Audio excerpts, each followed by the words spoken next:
We're looking at Aruarian Dance by Nujabes.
So Aruarian Dance by the late great Nujabes. If you don't know about this guy, you should check out his music. I came up with this arrangement while I was studying at uni. I got really into Nujabes and this song in particular. I think there was like a homework edit on YouTube which we'd listen to quite a lot, and it's just, I mean, it's repetitive but good. The arrangement on guitar is very addictive to play. Once you get your head around the various techniques that are required, it's a fun one to play. For this specific lesson, we're only going to be looking at the main loop. I did play a little intro, which is on the original, and that will be on the tab, but for this specific lesson, we're going to dive straight into the main loop. If you want to follow along with this lesson and all my other lessons on YouTube with the tabs, they are available on my Patreon page, along with various other perks. If you want to support me there, that'd be greatly appreciated. As well as that, if you enjoy these videos and you feel like you're learning something from them, please do consider liking and subscribing. That would help me out a lot. So without further ado, let's get stuck into the lesson. The first section that we're going to isolate and look at is as follows.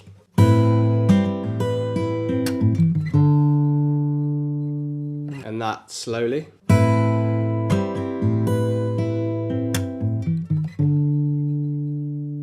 So we're starting out barring at the 5th fret. I'm barring the bottom 4 strings with my first finger at the 5th fret, and then I'm using my little finger to grab the 7th fret of the 1st string, and then I'm also playing the open 5th string to create this A minor 9 shape.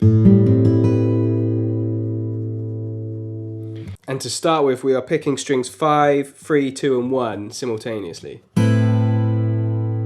Now the next technique is a little hard to get your head around if you're not familiar with it. I remember when I was first trying to get familiar with this motion, and it was a little awkward at first. It required some patient practice on my part, but as far as fingerstyle is concerned, it's a really good technique to have under your fingers, so it's worth putting the effort in. And to explain what's going on here, basically my thumb is coming down to strike a percussive hit on the 5th string, while at the same time I'm using my first finger to strum down and up. So that is all happening in one motion, and it sounds like this.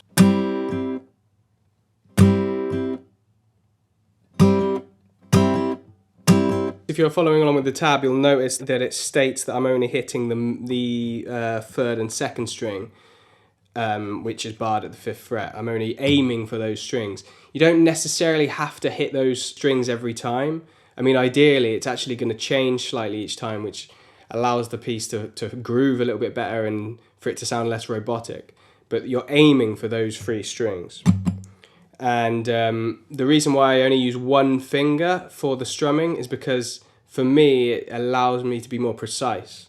So I feel like I can really sort of aim for those 3 strings. You'll see the strumming, my finger is kind of strumming diagonally across the strings instead of down. It's diagonally, and that allows me to be a little bit more accurate, I think. So those 2 bits together sound like this. And then immediately after that, we're playing another open bass note. And then after that, we're picking down the chord, starting on the 1st string, and we go 1st string, 2nd string, and 3rd string. So it's like.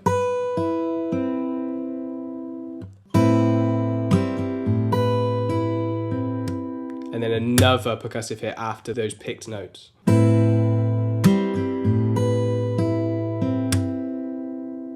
And then we do this little bass line which leads us into the next section, and that involves plucking the 5th string open, then 7th fret, then 6th fret with my 2nd finger, and then I'm sliding down with my 2nd finger to the 5th fret, but I am playing the note. I'm not just sliding, I'm actually playing the note as well. So it goes. The first 3 notes are palm muted and the last one is a bit more open. So all of that together.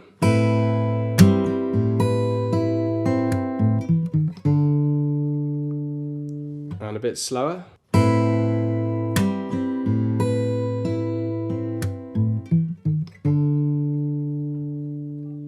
So the next section that we're going to be looking at is as follows.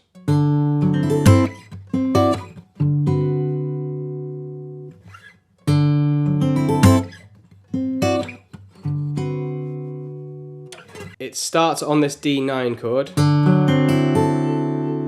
just barring with my 3rd finger, the bottom 3 strings on the 5th fret. 2nd finger is taking the 5th fret, 5th string for the root of the D9 chord, and then the 1st finger is taking the 4th fret of the 4th string. Now, this technique is a little bit unorthodox. It kind of involves a very quick flurry of notes, sort of arpeggiated notes, followed by a strum while also getting that percussive hit again. So I start by playing the bass note with my thumb, and then I take my thumb to the 4th fret, and now we're playing all of the notes in succession, and I'm using my thumb, 1st, 2nd and 3rd fingers respectively to pick the strings. Like that, so it goes.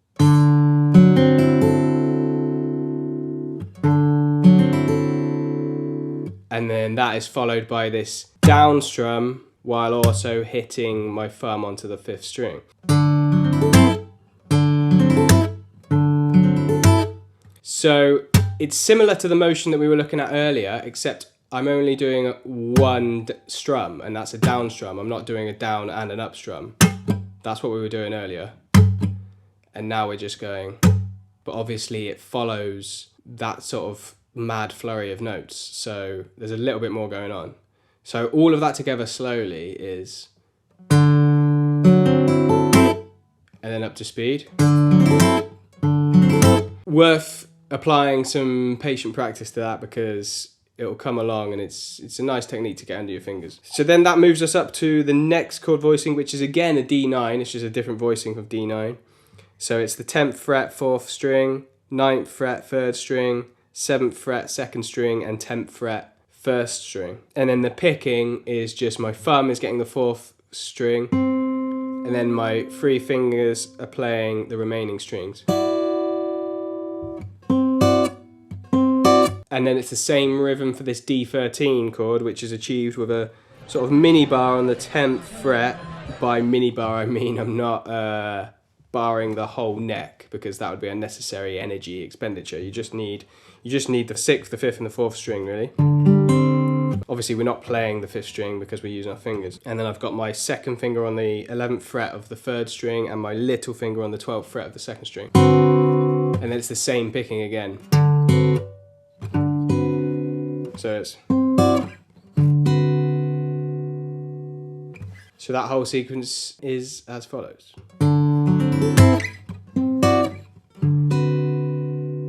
So those second 2 chords, you're kind of cutting them off at the end. And it allows you to change position. And then that brings us back to A minor 9 for the start of the loop. It's the same loop, but we're using that previous rhythm to start the loop off again, so it's going. So we're playing the bass note before the bar, it's kind of anticipating the chord. And then we carry on with the loop as normal.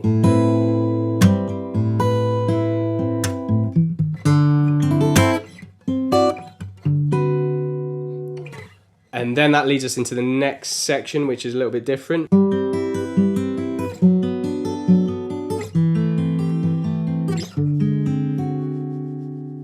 We're still at the A minor 9 shape, but the picking is different. We're just sort of arpeggiating the chord with a simple picking pattern where we're just going thumb, index, middle, and ring finger. And then we play that twice.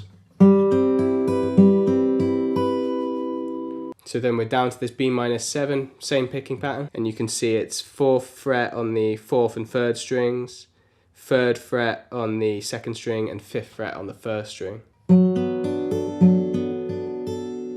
Then we slide that same shape down 2 frets for an A-7, same picking pattern again. And then we come to this D7 flat 5 chord, which is very similar to just a normal D7 bar chord. But obviously we're flattening the 5, so I'm using my 2nd finger to grab the 6th fret of the 4th string. And then the same picking pattern, but we only play through it once this time. So that whole section slowly sounds like this.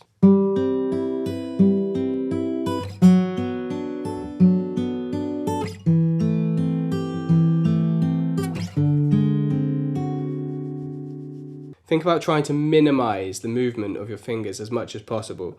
So for instance, as I'm sliding down, my 2nd and 3rd finger are ready to fret the 4th fret, and my 1st finger, which was barring, has slipped down just to fret the 3rd fret of the 2nd string, and my little finger, it literally just stays fretted, so I don't take my little finger off at all.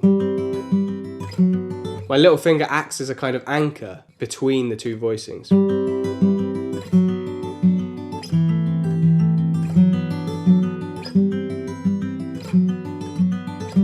Might be good just going between those two voicings for a bit, just to try and get really comfortable with that shift. So the next section isolated sounds like this.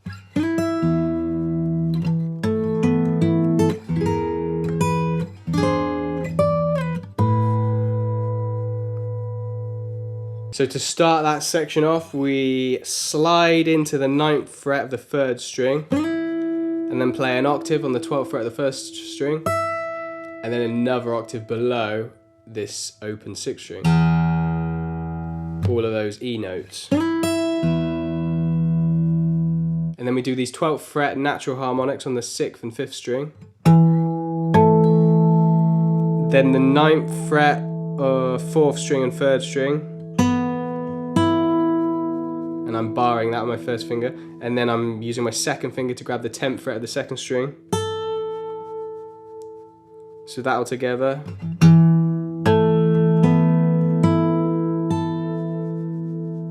And then that leads us into this chord, which is an E flat 5. Very unstable sounding chord. So that's achieved with 14th fret on the 4th string, 13th fret on the 3rd string, and 11th fret on the 2nd string. And we're also open 6th string. Then the melody on the 2nd string goes up to the 12th fret. And then we're doing this E7 sharp 5, which is 12th fret, 4th string, 13th fret, 3rd string, and 13th fret, 2nd string. Then the melody on the 2nd string goes up to the 15th fret, and then slides down to the 12th fret. And then we do a natural harmonic on the 12th fret while also playing the open 5th string. And then if you're ending it there, I normally come down to the 5th fret on the 4th and 3rd strings while letting it all sustain, and it sounds nice and lovely and finished. That last section slowly all together sounds like this.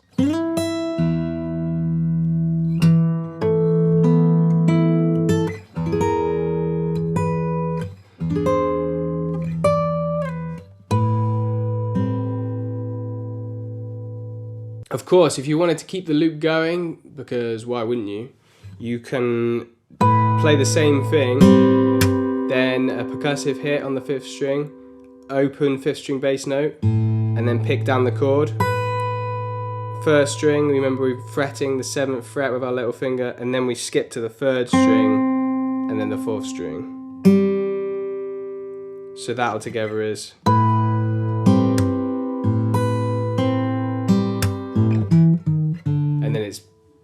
carries on as normal.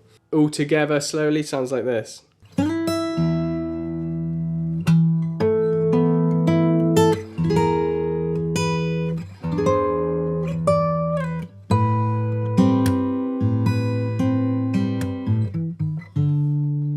And the loop goes on. Or if you wanted to end it, of course, you can just go. It's a nice way to end. Once you learn this, if you get this down, if you get it under your fingers, I swear you'll be playing it all the time. It's very fun to play. It's very infectious. Sometimes it's easier to follow along with the tabs in front of you. If you want access to those and all of the tabs for all my other YouTube lessons, do check out my Patreon page. Loads more lessons like this are coming in the future, so if you like what you see and you feel like you're learning something, please do like and subscribe. That would really help me out. And I will see you on the next lesson.